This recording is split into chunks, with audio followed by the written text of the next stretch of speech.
Well, 2021's off to a good start. Anyway, if you're watching this, good job. You read the syllabus and you've been keeping up with the course site. So let's go over the classroom COVID-19 guidelines.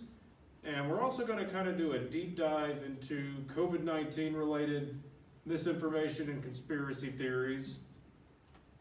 So here we go. Now you might be wondering why I'm doing the first day of class completely online or over Zoom, however you want to think about it. And that's because before we meet in person this semester, I really want to go over exactly what is expected of you, the students, during this pandemic on campus. Because a lot of you might be freshmen, this might be your first in-person college class. It's a heck of a time in the world right now to start college. So we all need to be on the same page when we come to class. And note that in case you missed the first day of class, this is the only time I'm going to be posting a lecture online after class. In the future, you're expected to come to class and be there at the time. It's just a good thing to do. All right. You need to understand that I am really not messing around with these rules, all right? Neither is the university.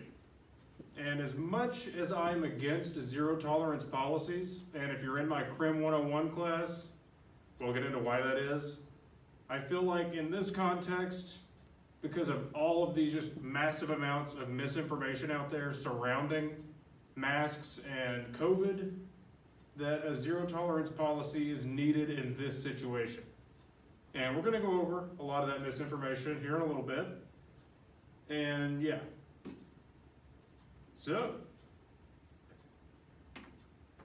the rules. Social distancing. Each classroom is clearly marked with either blue tape or sticky notes. You'll know it when you see it.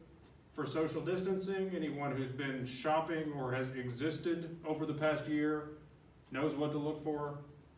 All right, you must remain in the marked locations at all times during class, and you may not move desks or alter the markings in any way. Masks. You must properly wear a face mask at all times. It has to cover your nose and your mouth, all right? There is to be no eating, drinking, or anything else which would require you to remove or alter your mask in any way during class. Consequences.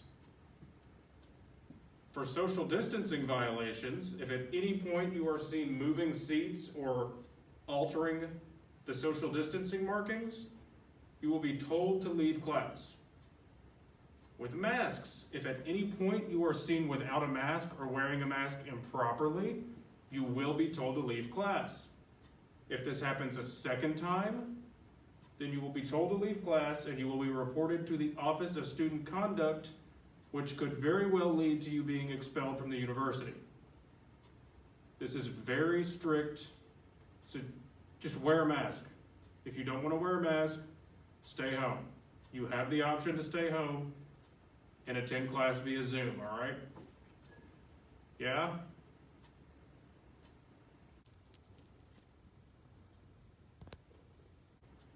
Put the mask back on.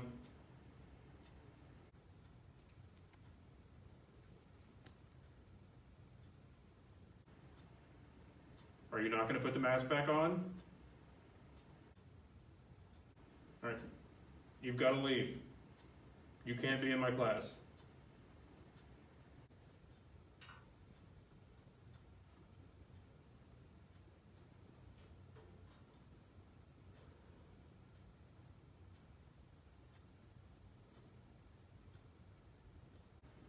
Go on. All right. Let's continue. If you refuse to leave class when told, I will dismiss class for the entire day, and you will immediately be reported to the Office of Student Conduct. I will also request that you be dropped from the class. Remember, if you don't want to wear a mask, you have the option to stay home and attend class on Zoom, all right? There's no need to come to campus and cause unneeded drama. No one has time for it, nobody really wants it. People have frankly had enough drama this past year. Let's just be calm. No more drama. Anyway, again, if for any reason you refuse to follow these guidelines, I ask that you stay home and attend class on Zoom. It's going to be live on Zoom every day. You can check in. I'm not even going to be taking attendance because that's just a whole other thing this semester. I'll know you were in class or you've been taking notes by how well you do on the exams. That'll be my version of attendance this semester. So yeah, just absorb this information right here. I'll give you a second. Pause the video, write it down. There we go. All right. So yeah, consider yourselves warned. I will not tolerate anti-mask or anti-social distancing behavior. Do not test me, and this is not up for debate. We will not be debating this in class for the same reason that I will be disabling comments on the video, because there's nothing to debate here. And you'll see why. Anyway. Yeah, I even put it in the slide. So yeah, 2020 was wild. And to get a taste of what this class is going to be like, let's go into kind of a deep dive of COVID-19 related misinformation and conspiracy theories. And we're going to go over some ways to combat that stuff.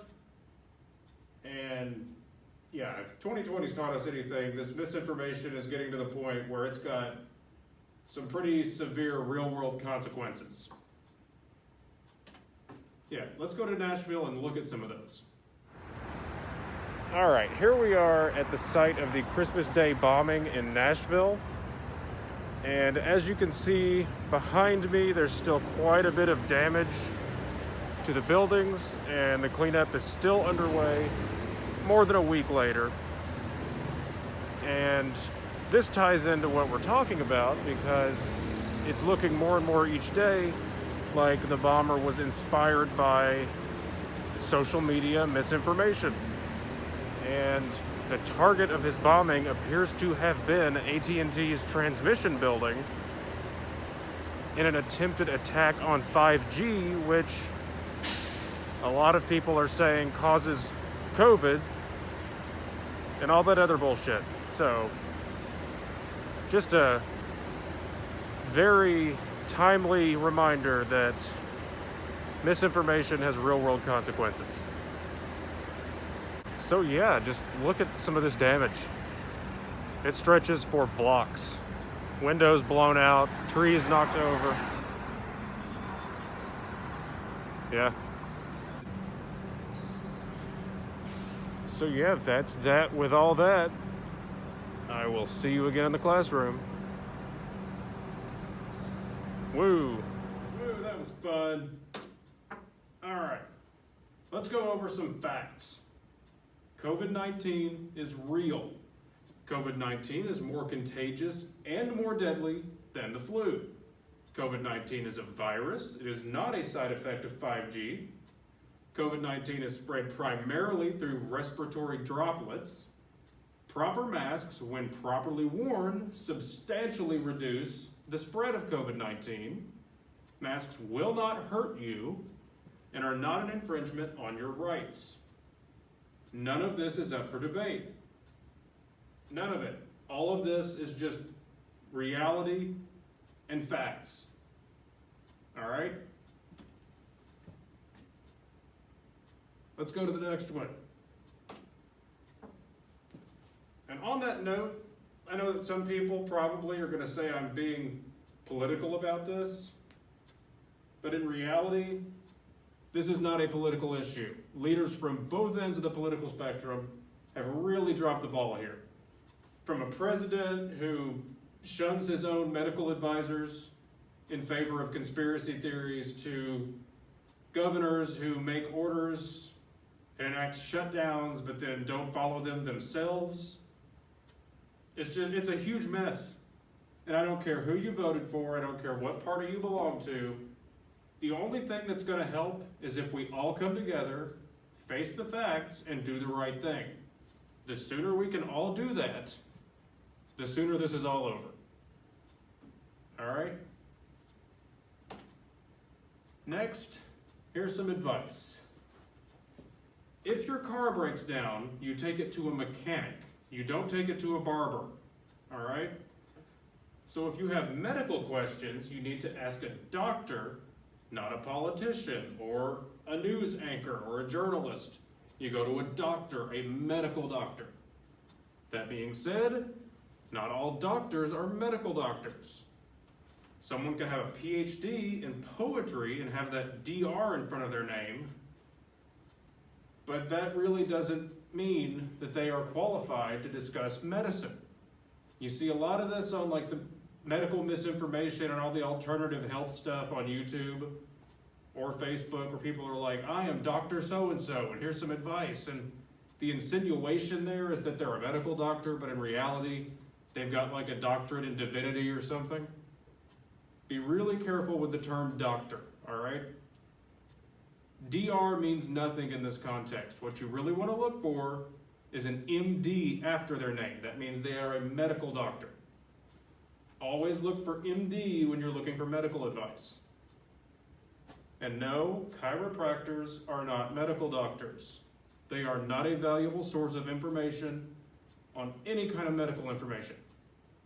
Especially like, that's a whole other video on its own. Yeah, don't trust chiropractors. They're not doctors. So, let's go to the misinformation. Most misinformation and conspiracy theories have two things in common. That is fear and insecurity. The format of a conspiracy theory usually goes like this. Consider that an event happens, and in reaction to that event, some people will do one of two things. One, they will deny it ever happened in the first place and just say it was completely fake. Or two, they'll accept that it happened, but they'll blame it on someone. Or they'll blame it on some shadowy conspiracy group. You know what I'm talking about. You know these people. Everybody knows one of these people. Why? Fear. Just think of all the mass shooting conspiracy theories. The idea that no matter where you're at, like Walmart, Kroger, the movie theater, a concert, church, mosque, a mall, school, hospitals even, no matter where you're at, somebody can just walk in and start shooting people. That's a really scary thought. So denying these events ever happened in the first place is a coping mechanism for these people to reduce that fear. It's not as scary if it's fake.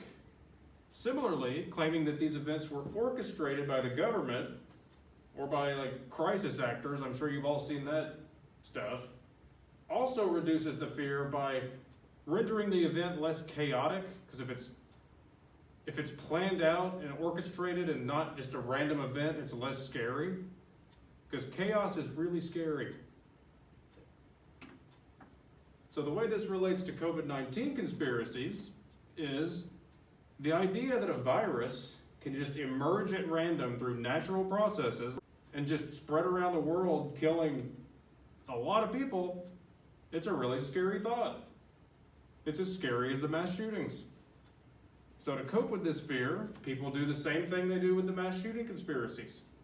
They either call it a hoax, downplay it as nothing more than the flu, or they blame someone, therefore removing the chaotic element.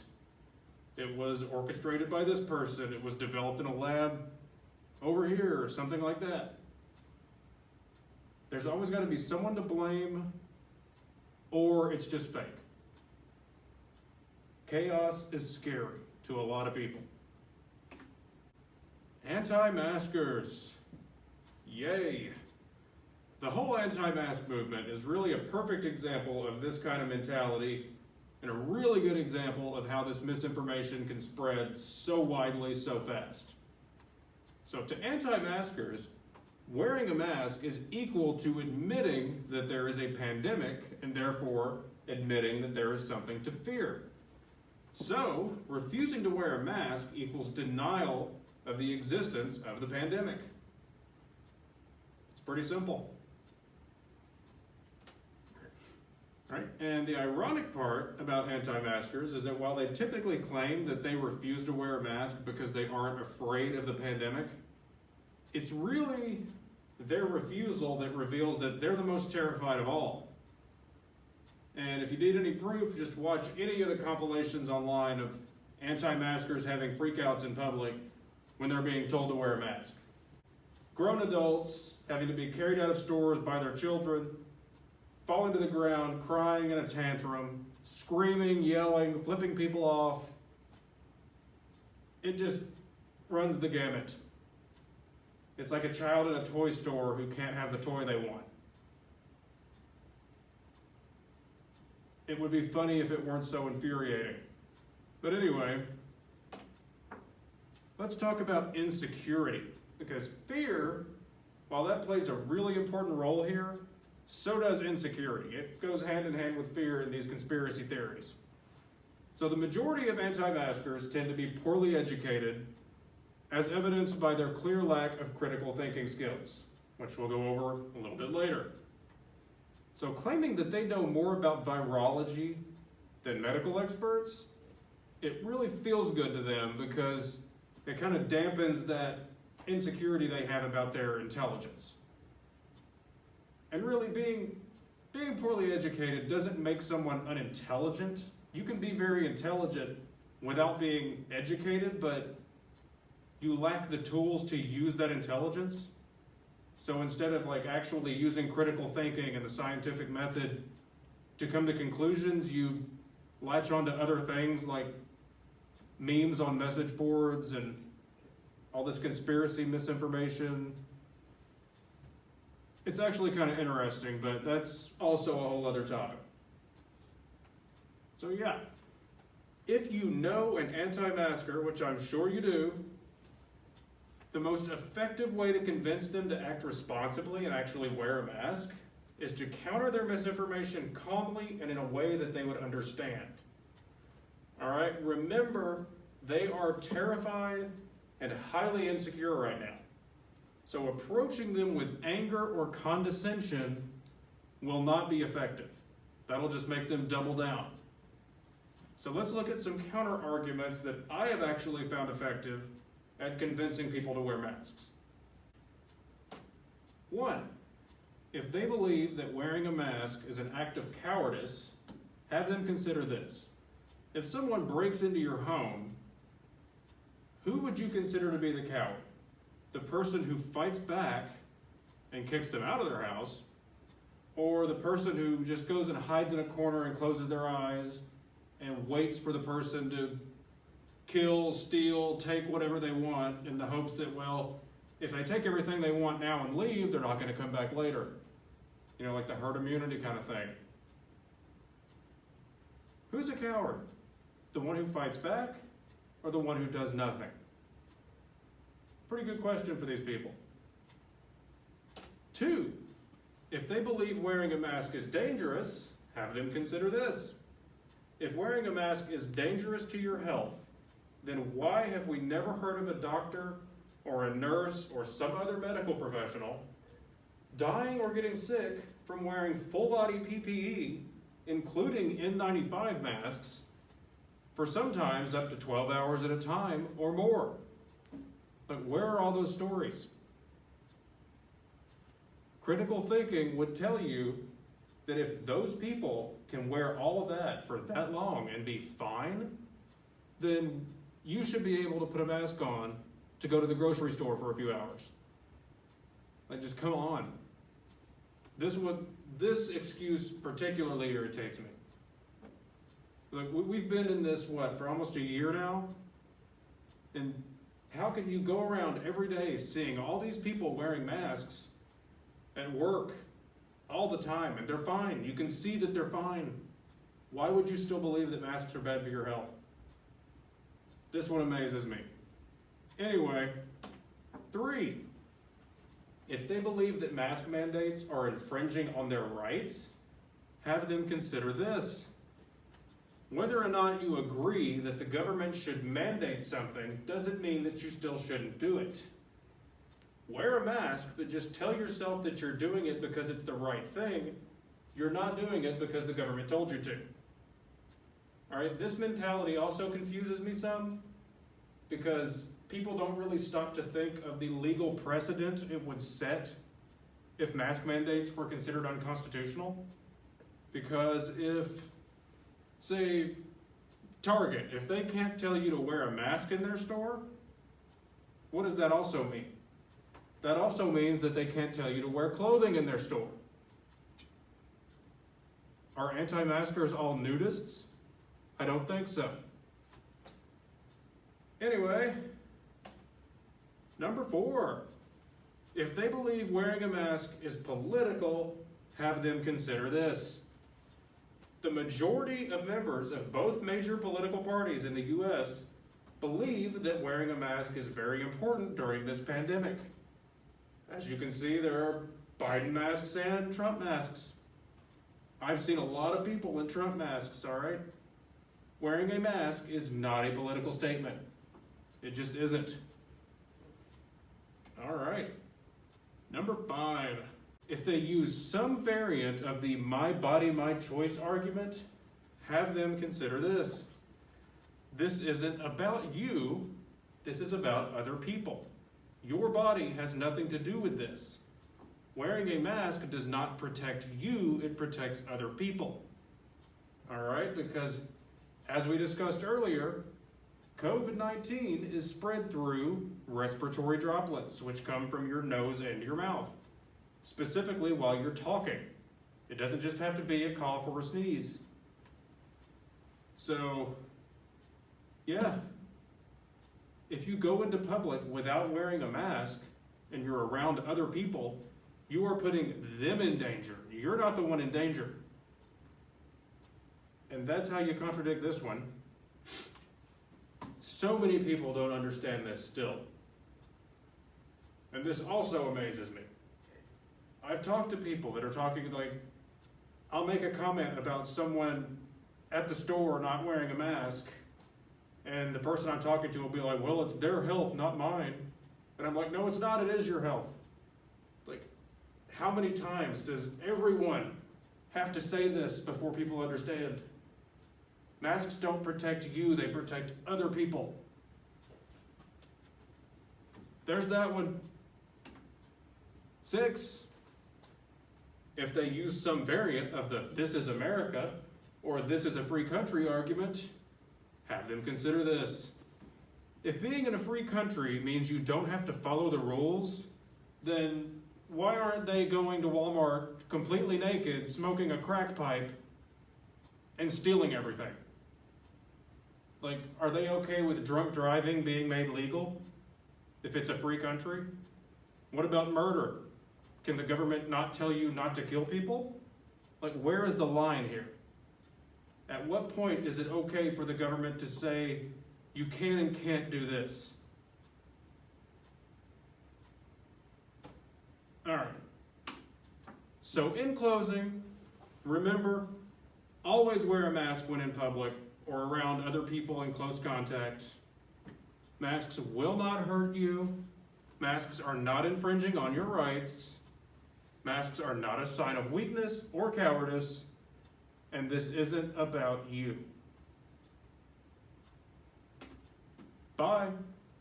Also read the syllabus. That'll be really important.